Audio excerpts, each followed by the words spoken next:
కోవాలని చెప్పి మన చట్టం చెప్తుంది. అందుకే మేము చాలా సందర్భాల్లో ఎమ్మెల్యేలుగా మేము కూడా చూస్తుంటాం. మా దగ్గర ఒక రైతు తెలవక చట్టం మీద అవగాహన లేక ఒక చింత చెట్టో యాప చెట్టో పంట పండుతలేదు, నీడలో పంట పండలేదని చెట్టు కొడితే ఆ ట్రాక్టర్ సీజ్ చేస్తారు, పనిముట్లు సీజ్ చేస్తారు, రైతు మీద కేసు పెట్టి లక్షల రూపాయల పెనాల్టీలు వేస్తుంటారు. కానీ ఇక్కడ ఏమైంది? కంచే చేను మేసినట్టుగా ఇవాళ మొత్తం రాష్ట్ర ప్రభుత్వమే బుల్డోజ్ చేస్తూ ఉంది. రాష్ట్ర ప్రభుత్వమే వేలాది చెట్లను ఈరోజు నరికివేత చేసింది.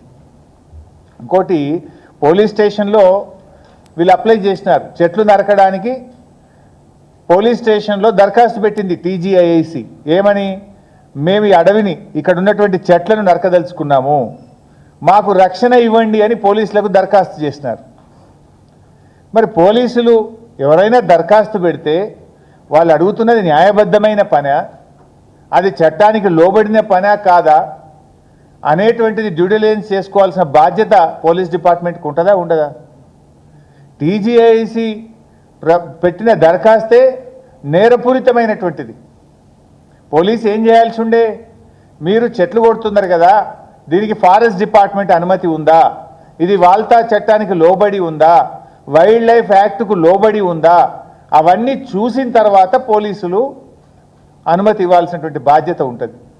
కానీ ఇవాళ ఏదీ చూడకుండానే పోలీసు రక్షణలో రాత్రింబవళ్ళు 50 బుల్డోజర్లు పెట్టి చెట్లను ఊచకోత కోసినటువంటి పరిస్థితి.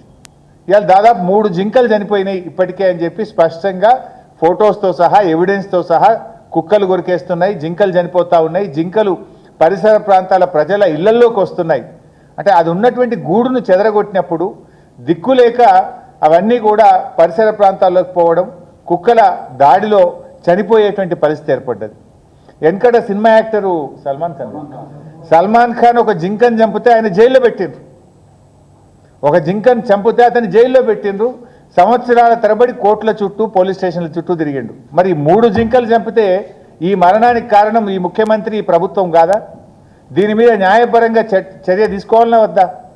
సెక్షన్ 29 ప్రకారం, సెక్షన్ 29 వైల్డ్ లైఫ్ యాక్ట్ ప్రకారంగా ఒక జింక కానీ ఒక ఎనిమల్, వైల్డ్ లైఫ్ ఎనిమల్ ఏదైనా చనిపోతే 7 సంవత్సరాల శిక్ష వేయాలని చట్టం చెప్తా ఉంది. ఇంత స్పష్టంగా మీరు ఇవాళ ప్రకృతిని విధ్వంసం చేసి చెట్లను నరికివేసి ఇవాళ మూగజీవాల విధ్వంసానికి పాల్పడి 3 జింకలు చనిపోవడానికి ఇవాళ బాధ్యత రాష్ట్ర ప్రభుత్వందా కాదా? ఇవాళ అటవీ శాఖను కూడా నేను అడుగుతా ఉన్నా. జనరల్గా గ్రామాల్లో ఎవరైనా ఒక చెట్టు కొడితే అటవీ శాఖ పోయి ఆ బండ్లు సీజ్ చేస్తారు, కేసులు పెడతారు, జైళ్లలో పెడుతుంటారు. హైదరాబాద్ నడిబొడ్డున 400 ఎకరాల్లో జీవ విధ్వంసం జరుగుతూ ఉంటే హైదరాబాద్లో ఉన్న పీసీసీఎఫ్ కానీ, ఇక్కడున్న డిఎఫ్ఓ కానీ, ఇక్కడున్న కన్జర్వేటర్ కానీ, ఇక్కడున్న అటవీ శాఖ అధికారులు నిద్రపోతున్నారా అని నేను అడుగుతా ఉన్నా. పేదవాడు తెలుసో తెలియకనో, చట్టం మీద అవగాహన లేకనో, తన పంట పొలానికి ఇబ్బంది జరిగి ఒక చెట్టు కొడితే కేసులు పెట్టే మీరు వేలాది చెట్లను ఊచకోత కోస్తూ ఉంటే, ఫ్లడ్ లైట్ల వెలుతురులో చెట్లను నరుకుతూ ఉంటే మీరు నిద్రపోతున్నారా? ఇన్ఫ్యాక్ట్ మా ఆర్ఎస్ ప్రవీణ్ కుమార్ గారు మీరు స్పందించడం లేదు అని చెప్పి వారే స్వయంగా ఆర్ఎస్ ప్రవీణ్ కుమార్ గారు పీసీసీఎఫ్ గారికి 2 ఏప్రిల్ రోజు లెటర్ పెట్టినారు. ఇక్కడ జీవ విధ్వంసం జరుగుతూ ఉంది, ఇక్కడ చెట్లన్నీ కూడా అనుమతి లేకుండా కొడతా ఉన్నారు, వైల్డ్ లైఫ్ ఎఫెక్ట్ అవుతూ ఉంది, తక్షణమే చర్య తీసుకోండి అని 2 ఏప్రిల్ నాడు స్వయంగా ఆర్ఎస్ ప్రవీణ్ కుమార్ గారు మన అటవీ శాఖ కార్యాలయానికి వెళ్ళి అరణ్య భవన్లో దరఖాస్తు ఇచ్చారు. మీకు దరఖాస్తు వచ్చిన తర్వాత కూడా స్పందించారా? రోజు అన్ని పత్రికల్లో హెడ్లైన్స్ వస్తుంటుంది, టీవీల్లో హెడ్లైన్స్ వస్తుంటుంది, యూనివర్సిటీ విద్యార్థులు రోడ్డు మీదకి వచ్చి ధర్నాలు చేస్తూ ఉంటారు, అయినా మీరు స్పందించరు. పోనీ మా ఆర్ఎస్ ప్రవీణ్ కుమార్ గారు స్వయంగా లేఖ రూపంలో మీ కార్యాలయానికి వచ్చి మీ చేతిలో కాగితం పెట్టిన తర్వాత కూడా అటవీ శాఖ స్పందించలేదు అంటే ఇది అటవీ శాఖ యొక్క పూర్తి నిర్లక్ష్యం, నేరపూరితమైన నిర్లక్ష్యం.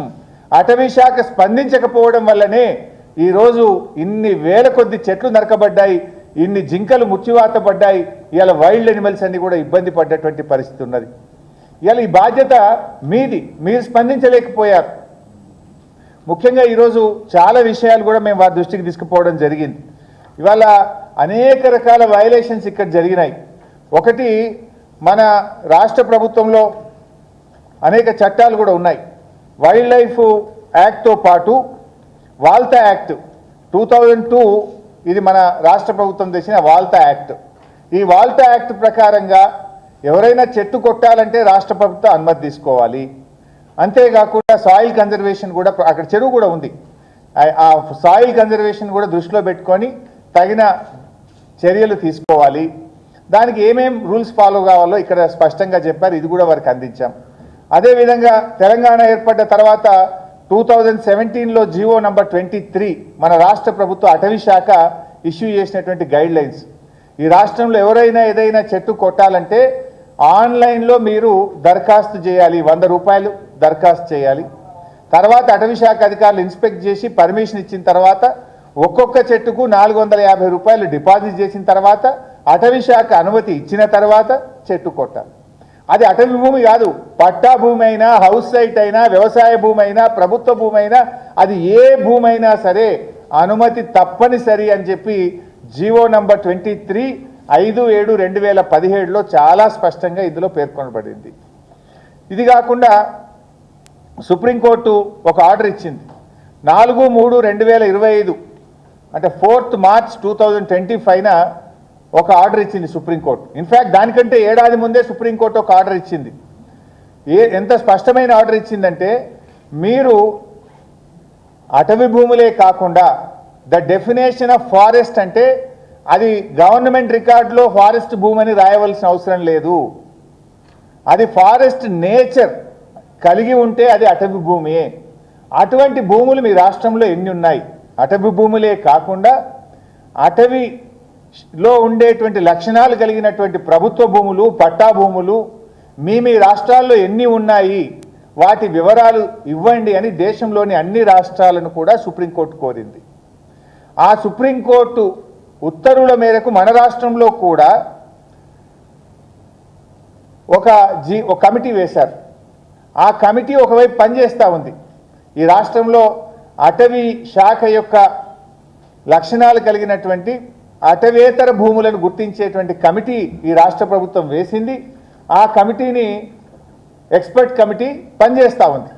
అంటే ఏంటి, ఎక్స్పర్ట్ కమిటీకి ఏం బాధ్యత ఇచ్చింది సుప్రీంకోర్టు, రాష్ట్ర ప్రభుత్వము అంటే ఎక్కడైనా ప్రభుత్వ భూముల్లో, పట్టా భూముల్లో బాగా చెట్లు పెరిగి ఉంటే, అక్కడ వన్యప్రాణులు ఉంటే అటువంటి భూములను గుర్తించి సుప్రీంకోర్టుకు వివరాలు ఇవ్వండి అని అడిగింది. గుర్తించి ఆ భూములు కాపాడండి, వివరాలు ఇవ్వండి అని సుప్రీంకోర్టు చెప్తే వీళ్ళు ఆ భూములను గుర్తించి తెగ నరికే పనిచేసినారు. మరి ఎక్స్పర్ట్ కమిటీ ఏం చేస్తుంది? ఒకవైపు సుప్రీంకోర్టు స్పష్టంగా చెప్పింది 4th March 2025 order number 1164 of 2023 Ashok Kumar Sharma versus Indian forest service. ఇలాంటి స్పష్టమైన ఆర్డర్ ఒకవైపు సుప్రీంకోర్టు ఇస్తే, ఈ సుప్రీంకోర్టు ఉత్తర్వులను ఉల్లంఘనకు ఈరోజు రాష్ట్ర ప్రభుత్వం పాల్పడ్డది అని చెప్పి మేము ఆధారాలతో సహా వారికి ఇవ్వడం జరిగింది. రెండవది, మన 1980లో ఒక సుప్రీంకోర్టు ఇంకొక జడ్జిమెంట్ ఇచ్చింది. గోదావర్మన్ వర్సెస్ యూనియన్ ఆఫ్ ఇండియాలో 1980లో సుప్రీంకోర్టు ఇంకొక జడ్జిమెంట్ ఇచ్చింది. డెఫినేషన్ ఆఫ్ ఫారెస్ట్ అంటే ఫారెస్ట్కి ఒక కొత్త నిర్వచనాన్ని ఇచ్చింది సుప్రీంకోర్టు. ప్రభుత్వ భూమే, అటవీ భూమే కానక్కర్లేదు, అది పట్టా భూమి అయినా, అది ఎలాంటి భూమి అయినా సరే 10 హెక్టార్ల కంటే ఎక్కువగా ఉండి 0.4 డెన్సిటీ ఆఫ్ ఫారెస్ట్ అక్కడ చెట్లు ఉన్నట్టయితే దానిని అటవీ భూమిగానే పరిగణించాలి అని 1980లో Godavarman versus union of India కేసులో సుప్రీంకోర్టు స్పష్టమైన తీర్పిచ్చింది. 0.4 డెన్సిటీ, 0.4 డెన్సిటీ అంటే సూర్యరశ్మి పడ్డప్పుడు భూమి మీద కనీసం 0.4 నీడ ఉండాలి. అంటే మిగతా 0.6 వరకు మొత్తం అసలు నీడ, పూర్తి నీడ ఉంటే 1%. 0.4 అంటే ఆ మిగతా 0.6% సూర్యరశ్మి భూమి మీద పడుతూ 0.4% నీడ ఉన్నట్టయితే దాన్ని అటవీ భూమిగానే గుర్తించాలి అని చెప్పింది. నిన్న వీళ్ళు నరికినటువంటి భూమి ది సుప్రీంకోర్టు గోదావర్మన్ జడ్జిమెంట్ను కూడా ఉల్లంఘించింది. అక్కడ 10 హెక్టార్ల కంటే ఎక్కువ అన్నారు, అక్కడ ఉన్నది 400 ఎకరాల భూమి. అక్కడ అడవి చాలా దట్టంగా చెట్లు ఉన్నాయి. ఎందుకంటే ఇక్కడ ఇంకో విషయం కూడా తెలవాలి మీకు. 2011వ సంవత్సరంలో 1,00,000 మొక్కలు ఈ భూమిలో GHMC HMDA ఆధ్వర్యంలో షేర్లింగంపల్లి మున్సిపాలిటీ ఆధ్వర్యంలో ఇక్కడ 1,00,000 మొక్కలు పెట్టారు. అప్పుడున్న ప్రధానమంత్రి మన్మోహన్ సింగ్ గారు టాటా ఇన్స్టిట్యూట్కు ఫౌండేషన్ వేయడానికి వచ్చినప్పుడు మన్మోహన్ సింగ్ గారు కూడా ఈ 400 ఎకరాల్లో చెట్టు పెట్టిండు. 1,00,000 మొక్కలు పెట్టారు 2011 సంవత్సరంలో. అంటే 14 ఏళ్ళ 15 ఏళ్ళ వయసున్న చెట్లు అక్కడ ఉన్నాయి.